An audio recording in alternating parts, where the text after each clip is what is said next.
every time I see this, see, I'm getting to see the full effect along with you all. The placements are beautiful. Well, welcome. Good afternoon. How's everybody doing? Welcome to the White House. One of the things that I love to do, we're doing a press preview. And just to be simple, we open up the state dinner to the press so that they get to see what the inside of the tin is going to look like, what the feel of the dinner is going to be, and what the menu is going to taste like, and all of that good stuff. So that's something that we generally do with a state dinner. But over the years, as we've invited guests here, we also try to open up these press previews to students and young people so that you all get a sense of what actually happens at a state dinner, what goes on at that dinner, what's the purpose of it, what does it feel like. So we have decided, and we have made this a wonderful tradition, to invite you all here to the press preview to be a part of it. And that's what we're doing this afternoon. And we have three wonderful groups of young women who are with us today. We've got National Cathedral School students who are here. Where are you guys? Right here in DC. Hello. How are you guys? What years do we have here? Juniors and seniors. Excellent, excellent. And we also have the Elizabeth Seton High School students in Maryland. Where are you all? Over there. What years? 12. Going to college? Moving and grooving. You guys are all ready to college bound as well. Good, good. And then we have some very special guests from the United Kingdom. Our young ladies, 12 of them from the Elizabeth Garrett Anderson School.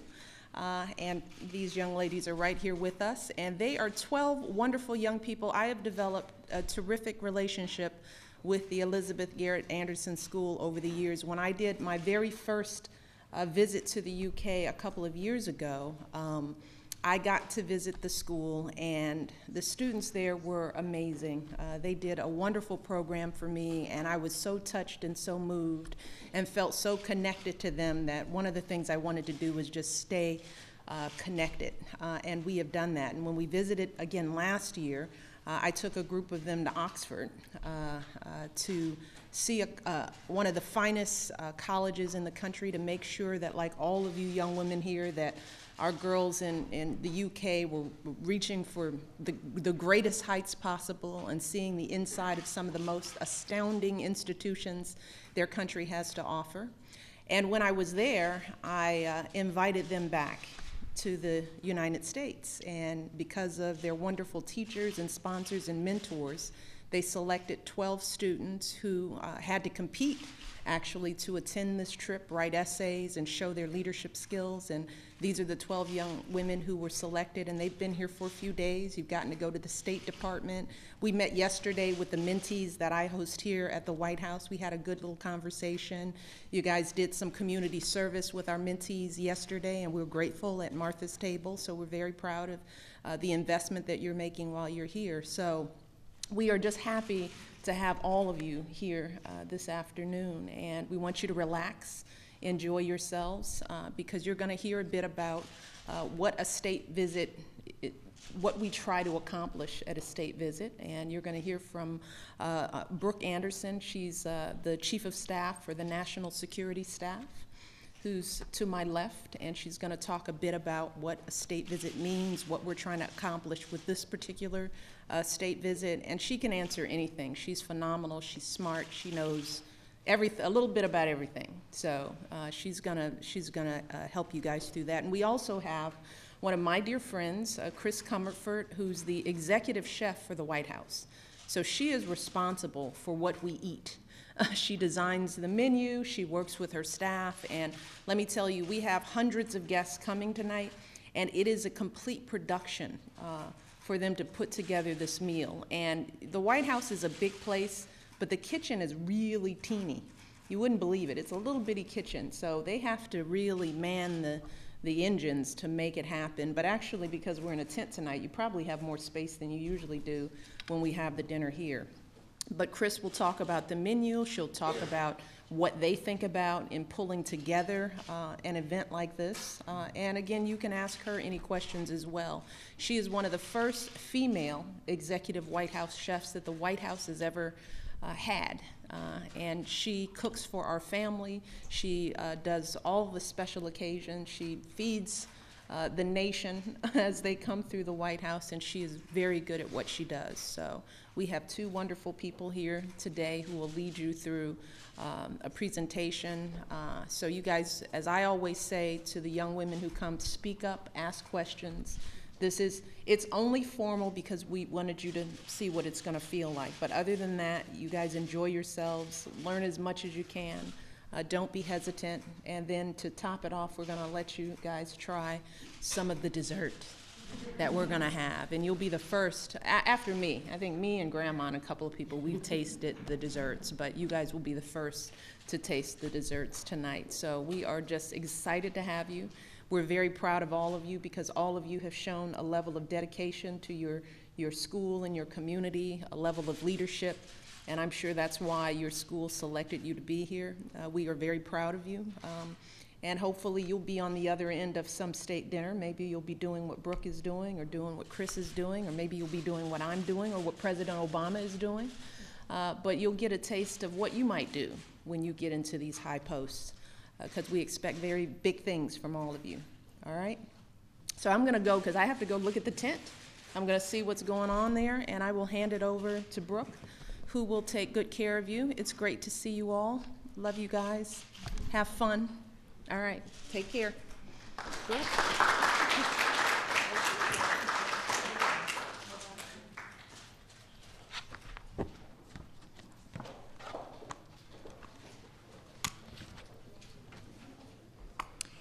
Good afternoon, everyone, and again, welcome to the White House. We are so grateful to the First Lady. She's the reason we're able to do events like this. She wants your generation to be able to share in moments like this and the great work our countries do together. My name is Brooke Anderson, and I'm the Chief of Staff of the National Security Staff here at the White House. The National Security Staff is the part of the White House that supports the President, the Vice President, and their national security advisors on the whole range of security and foreign policy issues, including today's visit of Prime Minister Cameron and Mrs. Cameron. On days like this, especially with state dinners, there's always a lot of attention about what happens in front of the cameras, how the two leaders interact with each other, who's coming to dinner, and what they're wearing. So I thought I'd just take a few minutes to give you a brief glimpse into some of the work behind the scenes, why this visit means so much to both our countries. As the First Lady said, the United States and United Kingdom have a long and very close relationship.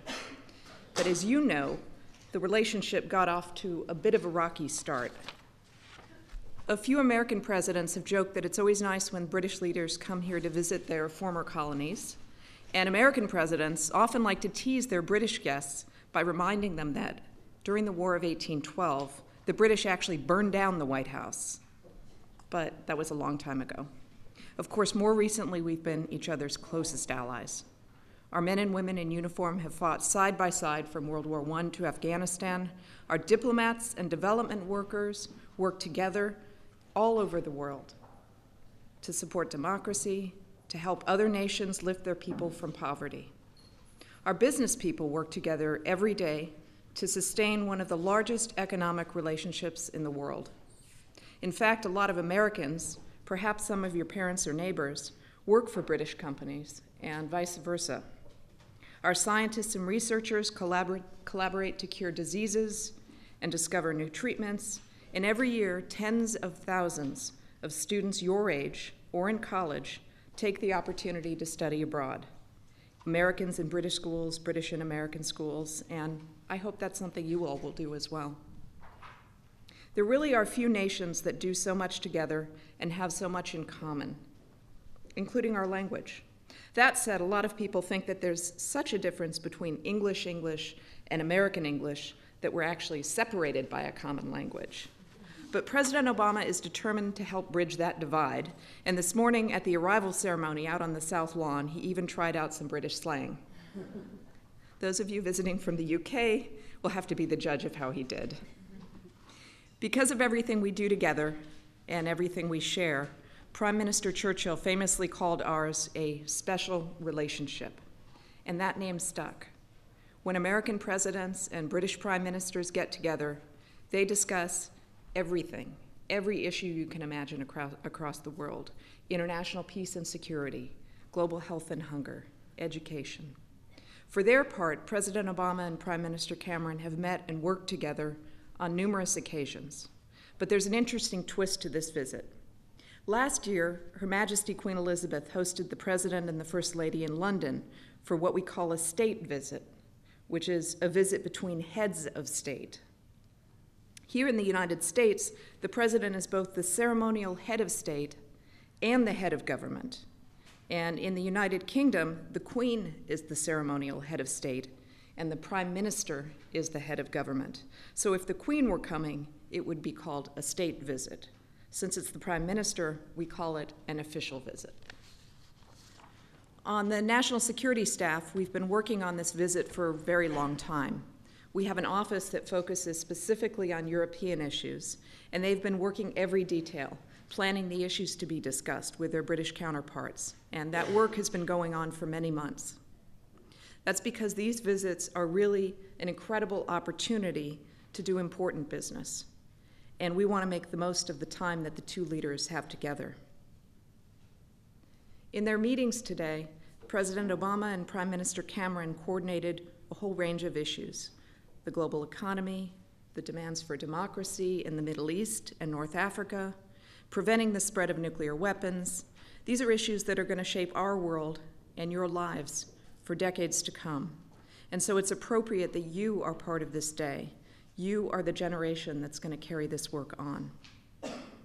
So visits like this are significant, but there's still some room for fun. And in London last year, the Prime Minister and the President played some students about your age in table tennis, or as we Americans call it, ping pong. And, well, the President and the Prime Minister lost, badly. So last night, instead of playing a sport, they decided to go watch instead. And the President took the Prime Minister to Ohio for one of the first games of what we call March Madness, which is basketball. And the dinner this evening is going to be another chance for them, their teams, to, in a more informal setting, deepen their friendship and keep the bonds between our countries strong for future generations like yours. Helping bring countries and people closer together like this is one of the reasons I love public service. It's not something I always knew I wanted to do. And in fact, when I was your age, I wasn't sure what I was going to do with my life. But I did look around the world, and there were things that I saw that I didn't like. There were injustices that I wanted to change. And I saw that, but I had no idea how I could personally make an impact. And then in college, I was given an incredible opportunity, and I had an internship at the United Nations. And there I saw a place where countries could come together and try peacefully to work out disagreements and work together on issues to make the world a better and safer place. And that then sparked my interest in public service generally, and also diplomacy specifically.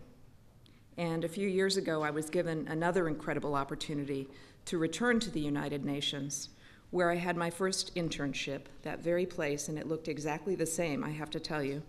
And I served as an ambassador, and I represented our nation at the Security Council. There were times when Secretary of State Clinton, our ambassador to the United Nations, Susan Rice, and I would be at a meeting, and I'd look around the table and see that the entire United States delegation was all women. That sent a pretty powerful message about the kind of country we are, a place where everyone can be given the opportunity to contribute and lead. In fact, one diplomat from another country once said to me, "Looking at your delegation, I see that we have a lot more work to do in our country." And of course, back when she was Britain's first female prime minister, Margaret Thatcher was often the only woman in the room. Like other women pioneers, she proved that women could do the job just as well or better than their male counterparts. And she, in turn, inspired people around the world, men, women, girls, and boys. We, of course, have a lot more work to do in our country and around the world to make sure every person is able to grow up in a world of security and peace, and also can realize their full potential. And each of you is going to be part of making that world a reality. Back when I was your age, I never imagined I'd be serving at the White House. And there's no telling where your talents will take you in your lives. Perhaps one of you will be sitting behind that big desk in the Oval Office or at number 10 Downing Street. But whatever your aspirations and whatever path you choose, I hope you remember this day and the lesson that no matter the walls and barriers that stand in your way, you can achieve anything you put your mind to. Thank you very much. And with that, I will turn it over to Chris, the executive chef, and she's going to talk a little bit about the dinner this evening. A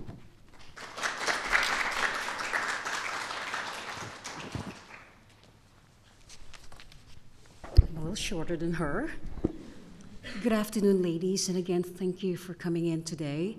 And my name is Chris Comerford. I am the White House executive chef. And like what Mrs. Obama said earlier, I am the first woman executive chef. And it's a really great ceiling that was broken. That was in 2005. And today I will be responsible for the state dinner. And like you ladies, I cannot wait until we serve that lemon pudding, because that will be served to you in a minute. But before we go there, let me talk to you about the menu for tonight. Our menu takes its inspiration from our kitchen garden. One of Mrs. Obama's great projects that she's done in the house is that little garden that we have in the South Lawn. It's about 900 square feet to begin with. Now it has grown about 1,700 square feet, and we've grown so much vegetables in there, and pretty much the things that we'll be serving at the dinner tonight takes its inspiration to what was growing out there. And even though it's wintertime in Washington, D.C., although it's been 70 degrees outside, we have been growing a lot of vegetables. The salad will be taken from the garden. The kale that will be served with the first course is also taken from the garden. So let me just run by you what we were serving tonight. The first course is a halibut that came from Alaska, and it will be served with a braised kale that we just picked yesterday, and we had like chefs out there that were digging the ground and pretty much like working diligently and very hard to make sure that what we have tonight will be fresh and it just came from the farm. It just came from the backyard, which is kind of cool. And then our second course is a kitchen garden salad. Very, very simple, just crisp lettuces. We have some spring varietals that came out, during the warm weeks that we had. So some of this will be incorporated to this menu tonight. And for our main course, what is like a great marriage of the two countries? We have like the bison Wellington. Wellington is, of course, a very traditional British fare, and we're giving it an American twist by using bison that came from North Dakota. So it's really a really, really cool marriage of the two countries. And we're, of course, serving that with French and wax beans that is kind of like, cooked together with some wonderful just herb butter. And, of course, for the finishing touch, our pastry chef, Bill Yassis, has made warm Meyer lemon pudding that is served with Idaho huckleberry sauce, and it's also served with Newton Pippin apples on the bottom. And it's believed that this Newton Pippin apples actually was grown in Queens, New York, and Queen Victoria loved it so much that during the time of Jefferson and Washington, they took the taxes off these apples because they were so good. So actually, you're going to be tasting these particular apples that I'm talking about. So in essence, like in a state dinner like tonight, we're not trying to cook British food, but what the Americans will do is that we'll give you the best of American hospitality by incorporating things that are indicative to England and then giving it a little American nod and an American twist. So it's a really good pairing of both countries, because politics divide men, but food really unites them. I mean, look at it tonight. I mean, all of you guys will just be sitting in a table across with each other and just really enjoying this wonderful meal. So I hope you enjoy our dessert. Are you ready, ladies? Okay, thank you very much.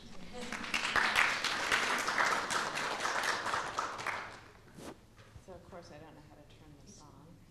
This is on? Can you hear me? Okay. So before, I know this is dangerous, we're putting ourselves between you and your dessert. But we wanted a little bit of time here for you to ask any questions or make any comments that you might want to make. You can ask a question either to Chris or to me about the dinner, about the world, about your thoughts on things, and just raise your hand if you have something you want to share. What's been the hardest thing you've had to cook for the president and his wife? Yes, the hardest thing that I ever cooked for Mrs. Obama and the president is pretty much really nothing, because they are good lovers of food. They love a whole lot of things. There's a lot of varieties that we're able to cook for them. And the good thing with having a kitchen garden as well out there is that the real challenge is making sure that whatever grows out there is what's incorporated on the menu. So I have to be versatile enough and really very cognizant of what's growing and what's seasonal, so that way it could be incorporated to their daily meals. Could I ask a question back to you? Yeah. Do you cook? Sometimes. What's the hardest thing you've ever cooked? Risotto. Yes. Risotto is pretty challenging, but of course you have to have the right, spoon that has that flat bottom, so you don't scorch the bottom and you just keep mixing it, adding on your stock. But it's really a cool thing that, you cook a lot. Do you cook with your parents? And Yeah. Cool. What kind of risotto? It was mushroom and cheese. Oh, wonderful. That's my favorite as well.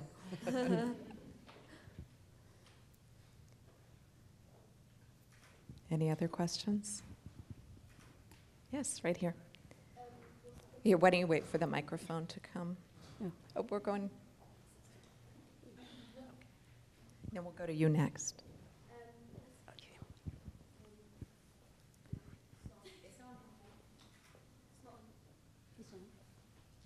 What's been the hardest thing that you had to do in your life? Ooh, that's a good question. The hardest thing I had to do in my life.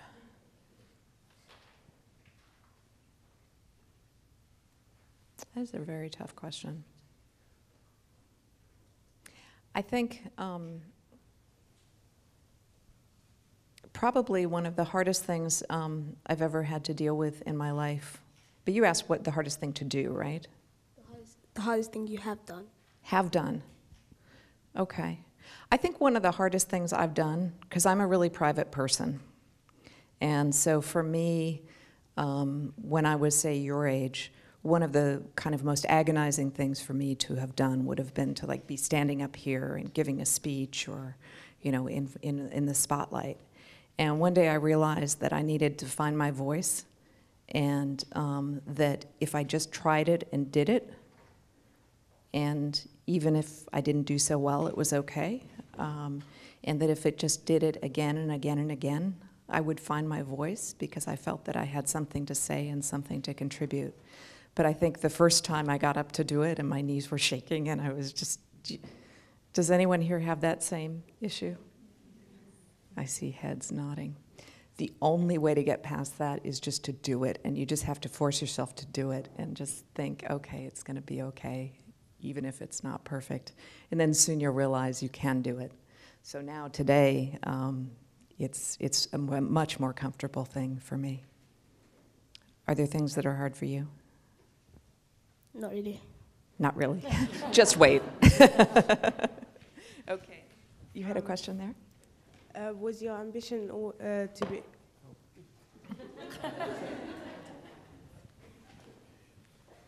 was it your ambition to become a great chef? My ambition when I was growing up, I went to the University of the Philippines.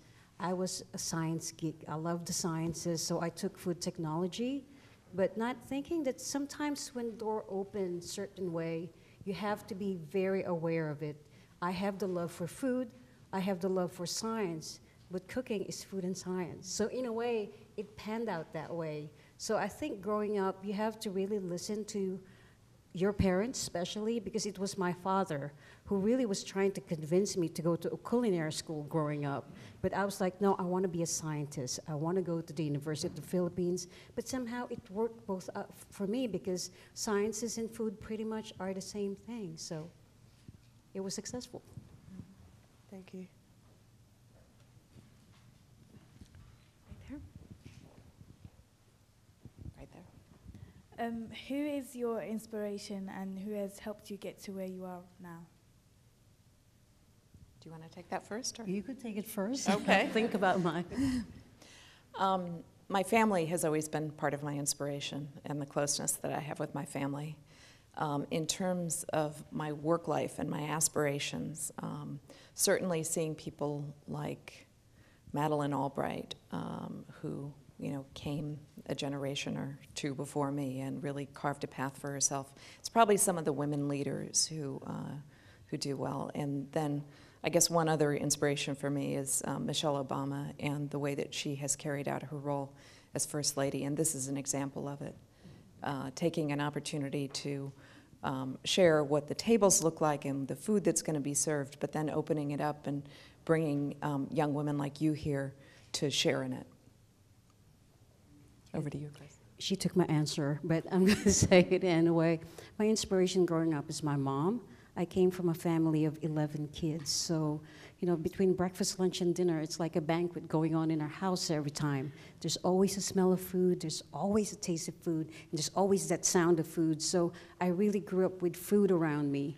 And then, of course, it's really young women like you, because when I see you, I see myself when I was that age. I wish I'm like that age again, because just having just that drive and just that, fascination with the world that, when I grow up, I want to be just like, look at some women that could really inspire you and have all of this leadership and these skills, like Miss Anderson here. I would love to be in her shoes, but this is her thing. So look at your path, look at what your talent is, look what is given you, and then use it wisely.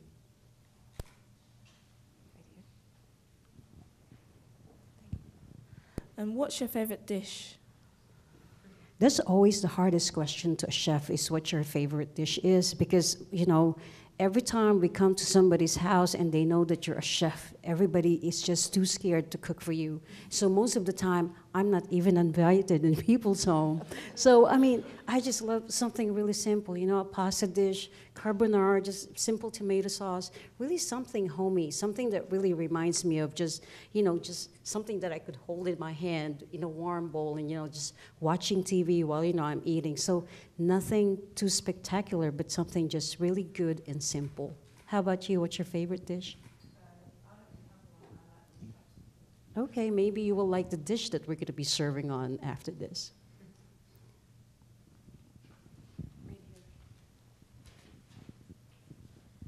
I was wondering what your favorite experience was when you were interning at the United Nations? I think it was going into the General Assembly one day and just looking out, and I was just sort of sitting on the sidelines as an observer, but looking and seeing all the countries from around the world represented there and talking instead of fighting. Mm-hmm. Thank you.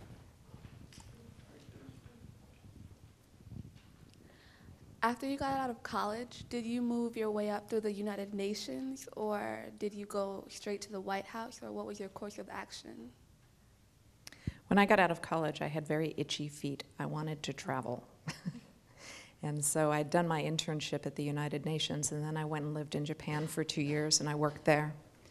And then I realized that everything I was interested in was in Washington, so I came to Washington, and I didn't know anyone, and I didn't have a job, and it took a long time to get a job, but I just kept trying, and then I got basically a job. I had a college degree, and I got a job filing.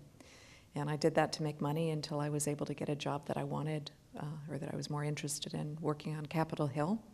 And then I went to the Department of Energy, and then the first time I was in the White House, and then it went from there. What are you thinking that you want to do? I'd like to major in finance and then move into OMB to work on the initial budget. That's what I want to do, but I don't know if it's going to work because I don't know how to get into it. Well, you should give me your name and number, and I will get you to talk to someone at OMB. Not that I can get you a job, but I think it would be good for you to talk to someone who actually works there, just to get a little bit of information about that, and that's a great aspiration. Thank you.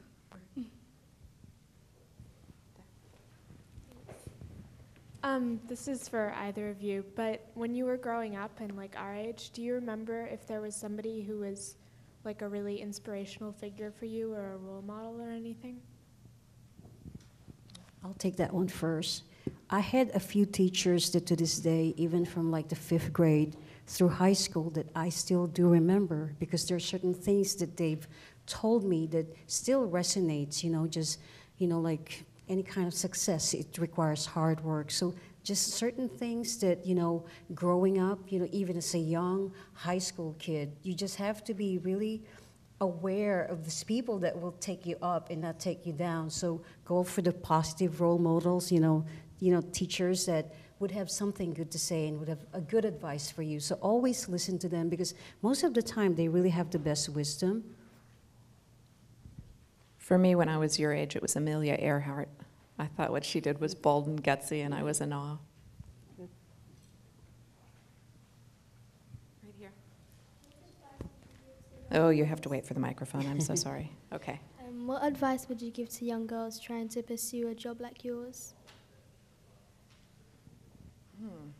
What I would advise is, one, that you study very hard in school, which it seems like you're probably already doing if you got chosen to come here. And then seek out and try and meet people who work in this field already and talk to them about how they did it. There's no one path to getting into either the kind of job that I have or jobs like the people I work with. And I think if you can do an internship, that's one way to get experience working in a position that is like the kind of job you might want to have once you graduate. And definitely go to college.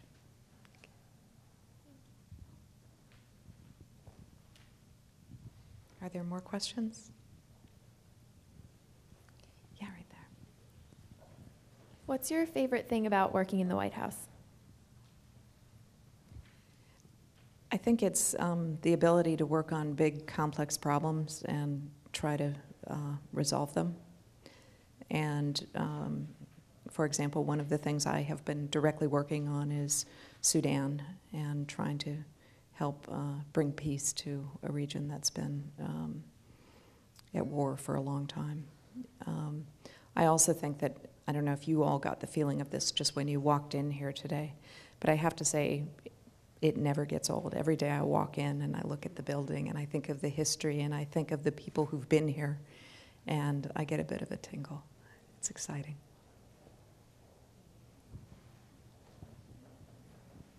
I will answer that question as well.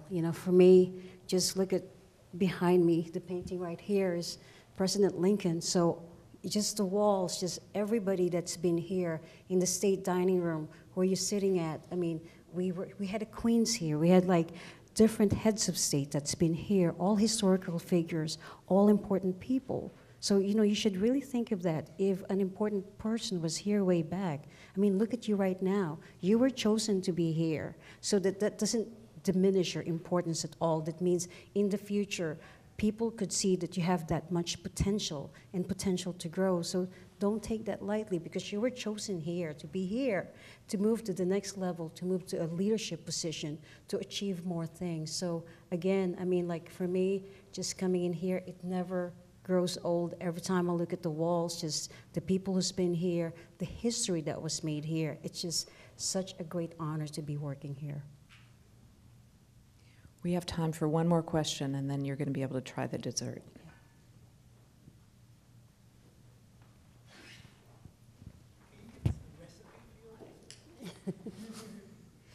Could you give us the recipe for your dessert?